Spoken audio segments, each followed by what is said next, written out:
igualdade entre os gêneros e a valorização da mulher é um dos objetivos de desenvolvimento do milênio da Organização das Nações Unidas, a ONU.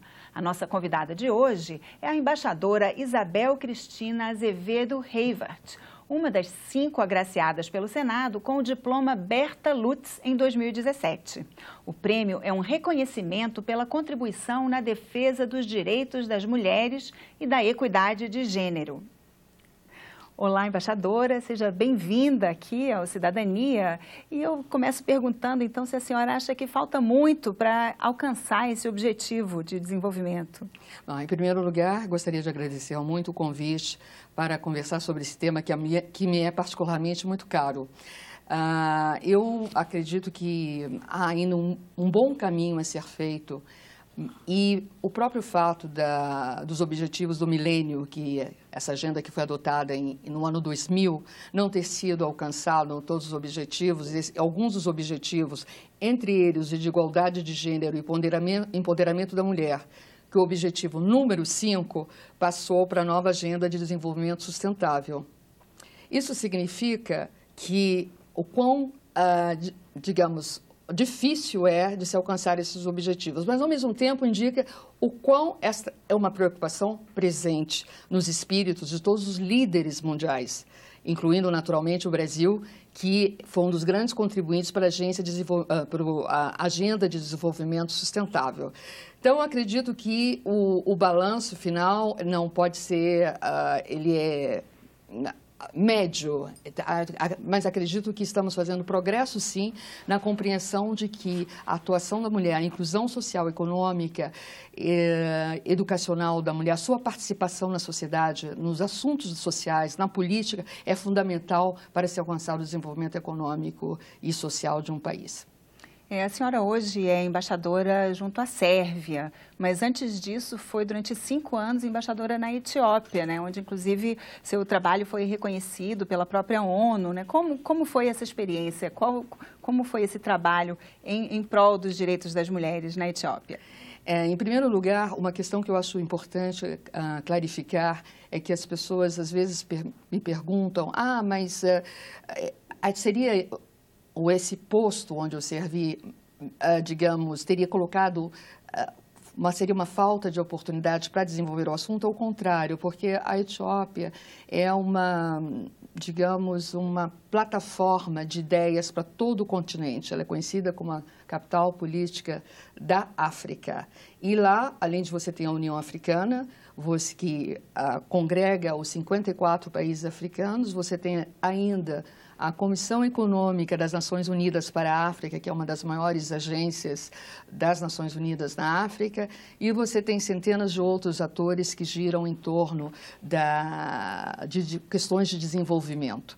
De modo que foi uma excelente oportunidade para aprender e para ganhar mais consciência em relação a esse assunto. Uma das oportunidades que aconteceu foi exatamente, nós formamos, a época que eu cheguei, nós éramos 16 embaixadoras de países vários, europeus, africanos, e, no caso, também nós, como Brasil, que representávamos os nossos países junto à União Africana. E foi nesse contexto que surgiu a ideia de realizar uma missão ao Sudão para verificar como a resolução das Nações Unidas 1325, que é uma resolução marco, porque é uma resolução histórica, porque é a primeira resolução que associa mulher, paz e segurança.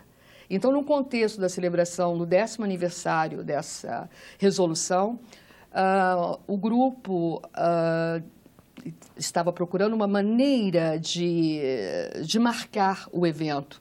E a ideia, então, foi uma missão ao Sudão, que ainda não havia se separado, para verificar como a resolução, os princípios, as ideias gerais estavam sendo aplicados nos diferentes cenários do Sudão.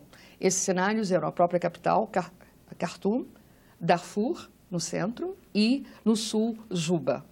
E nós, nessa missão, que contou com o apoio das Nações Unidas, nós tivemos condições de avaliar como estava sendo implementada, ou quais eram os sucessos, quais eram os desafios que estavam se apresentando às mulheres nesses diferentes cenários, quais as dificuldades que eram encontradas. E foi assim que a nossa missão se constituiu num enorme sucesso, porque em seguida ao término, nós fizemos uma espécie de relatório que entregamos, então, a diversas autoridades, líderes africanos, líderes europeus e, inclusive, naturalmente, as próprias Nações Unidas, que consideraram e as informações, as recomendações que nós fizemos com base na nossa missão, uma contribuição essencial e extremamente útil para a melhoria das condições das mulheres, de vários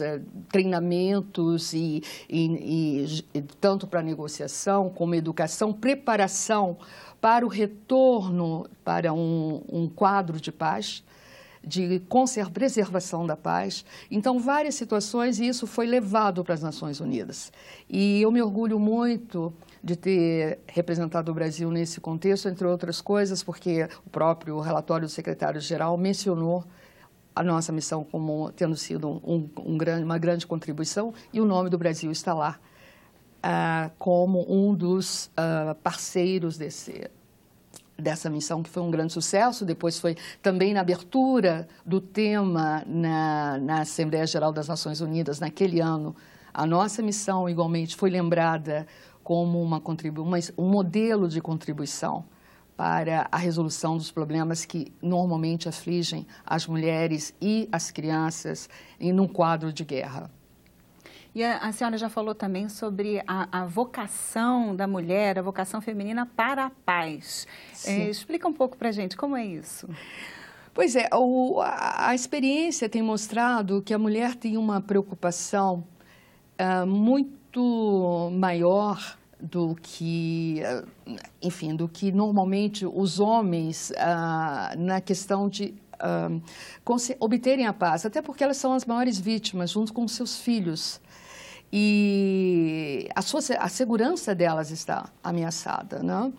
E um caso que é particularmente interessante, porque a tendência dos processos de negociação de paz é de prosseguirem indefinidamente ao longo do tempo, enquanto as mulheres estão excluídas e continuam a serem vítimas de violação física, sofrimentos atrozes, e não participam dos processos de negociação. Então, há um caso muito interessante, que foi o caso da Libéria, durante o conflito, a guerra civil na Libéria, que depois de anos de violentos conflitos internos, e se percebia que o líder, no caso liberiano, e a oposição não chegava a um acordo, as mulheres fizeram uma manifestação que durou dias à porta do local onde estavam negociando a paz. E disseram: vocês não saem até que essa paz seja assinada. Então, foi assim que a paz foi alcançada na Nigéria, na Libéria. Acredito que não há exemplo mais eloquente na época contemporânea do que esse de como as mulheres puderam demonstrar capacidade de coordenação, união e de pressão. E conseguiram, aliás, os resultados, quer dizer, essa maior participação das mulheres na política, inclusive resultou na própria eleição de uma mulher para ser presidente da Libéria, a senhora Ellen Sirleaf, quem ainda é presidente do país, e o país há 2 anos atrás, obteve um resultado muito bom também, que foi o fato de não ter mais necessidade da missão das Nações Unidas para assegurar a paz numa situação de pós-conflito. Eles já tinham demonstrado capacidade de, por si só, garantir a paz, e nisso as mulheres foram fundamentais. Inclusive, o próprio envolvimento das mulheres nas negociações de paz parece que resulta em uma paz mais duradoura, não é isso? Olha, o que nós notamos no caso específico, que foi a nossa experiência, é que muitas vezes as mulheres, até para se conformar a um modelo, a uma expectativa, introduzem mulheres nas delegações, mas as mulheres não ocupam um papel proeminente nas discussões propriamente ditas. E isso deve ser corrigido por meio do ensino de técnicas de negociação, por meio do empoderamento das mulheres, porque também se trata disso em sociedades que as relações são muito verticais, especialmente as relações de gênero. Então, as mulheres não têm, digamos assim, a experiência, né, de liderarem processos. Mas a tendência que tem se observado, isso na África é muito claro, que as mulheres têm maior interesse em promover a paz, de desenvolver negócios e na medida, tanto quanto possível, atuarem construtivamente, sobretudo quando elas entram na política. Esse é um grande resultado da participação e do envolvimento das mulheres nesse tipo de tema. E está se caminhando para que elas participem mais efetivamente, não apenas, né, na forma, mas de fato? Olha, nós temos exemplos assim bastante. Um exemplo que eu acho notável, na própria União Africana, acabou-se agora o mandato da primeira mulher africana, que foi a Madame Dlamini Zuma, que foi a presidente da União Africana por 4 anos. Primeira mulher a fazê-lo. Então, temos casos já mencionei a Ellen Sirleaf, na Libéria, mas temos casos também impressionantes de mulheres no Quênia, por exemplo, a ministra de Relações Exteriores. Eu poderia citar Malawi também, a presidente foi uma senhora até há pouco tempo atrás. Um caso interessante também da maior presença feminina é no caso do Ruanda. O Ruanda hoje é, no contexto africano e até no contexto mundial, um dos países com maior número de parlamentares do mundo. Até porque com o genocídio, que foi uma catástrofe terrível. Né, o número de parlamentares femininas. Exato. Então, é bastante impressionante e gradualmente está havendo realmente uma participação notável das mulheres em todos os domínios de atuação, seja econômico, político, social, acadêmico, das mulheres na África. A própria diplomacia não é uma área tradicionalmente muito feminina, né? Mas, ao mesmo tempo, né, a senhora falou que foram 16 embaixadoras. Sim. Isso já é um progresso, não é?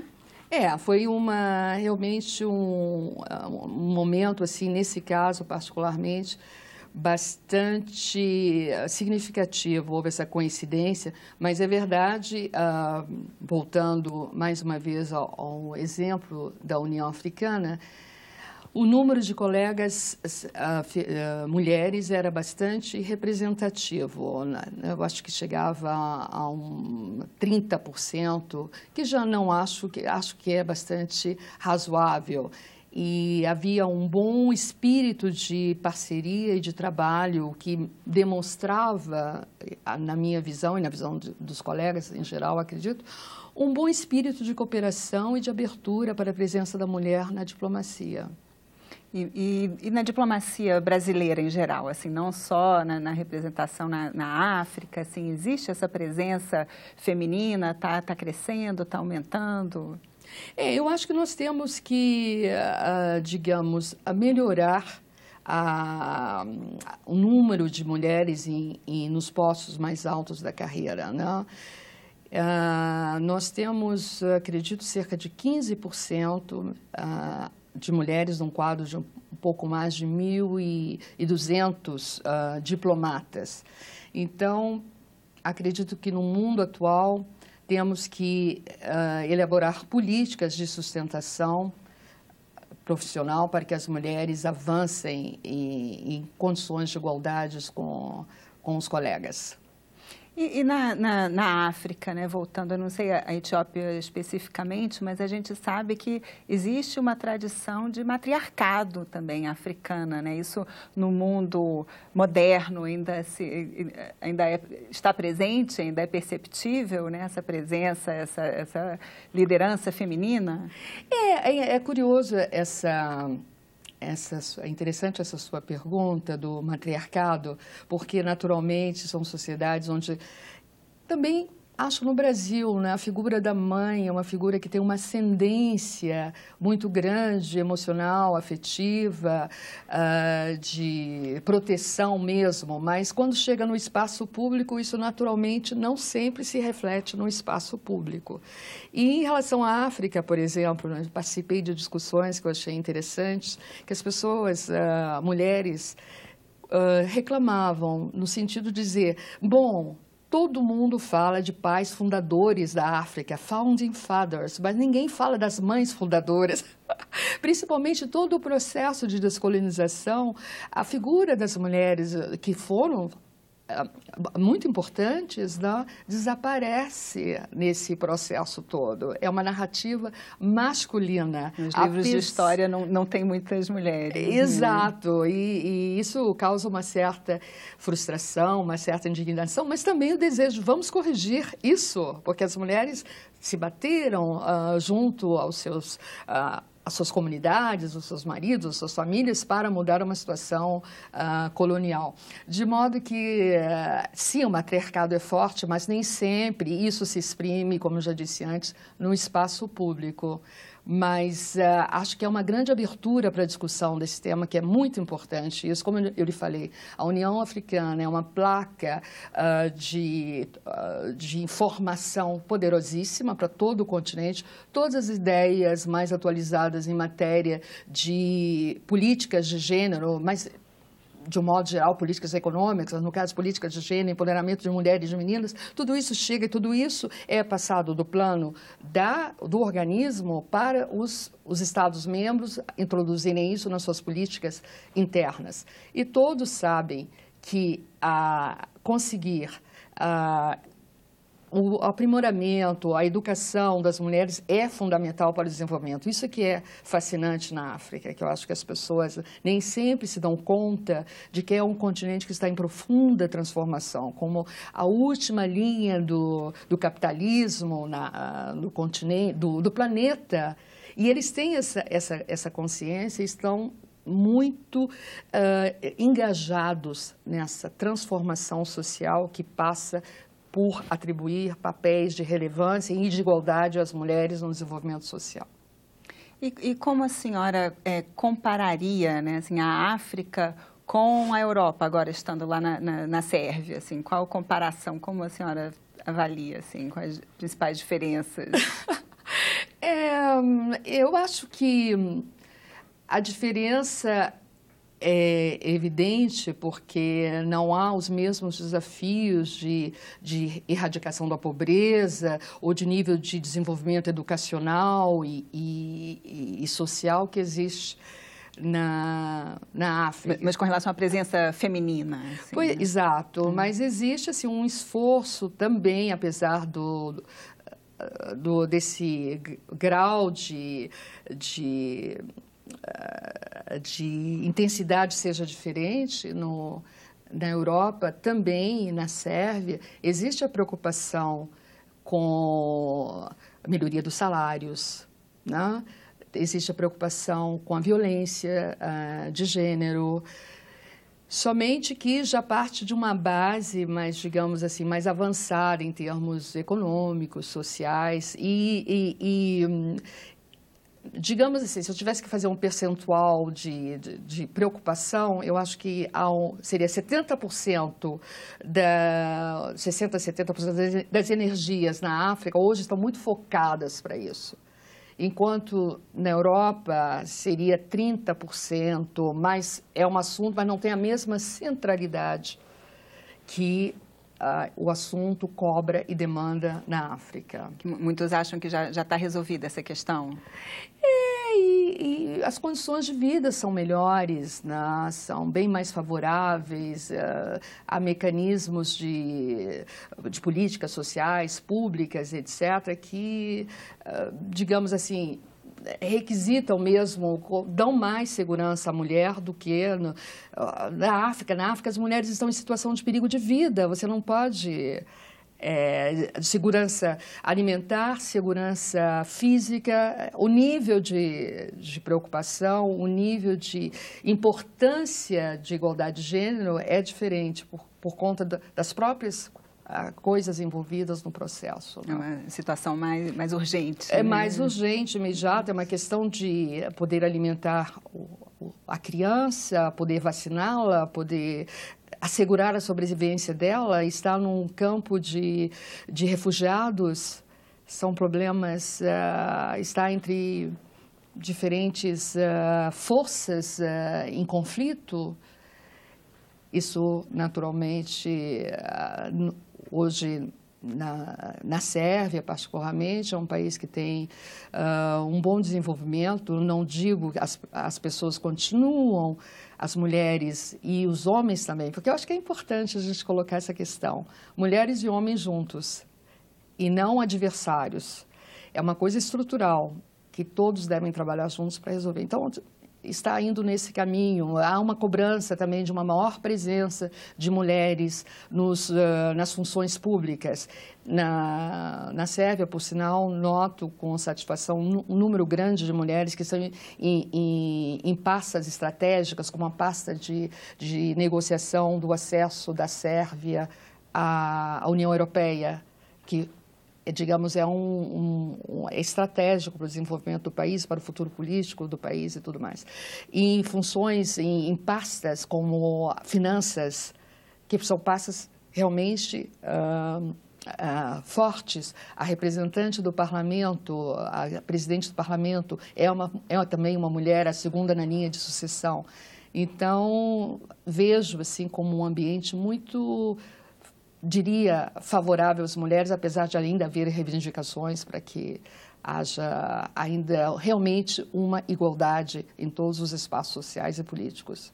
A gente vê que no mundo as mulheres, as meninas, né, melhor dizendo, já estudam mais que os meninos, mas isso não se traduz no mercado de trabalho, né? Como será o que falta para alcançar essa igualdade no trabalho, nos salários?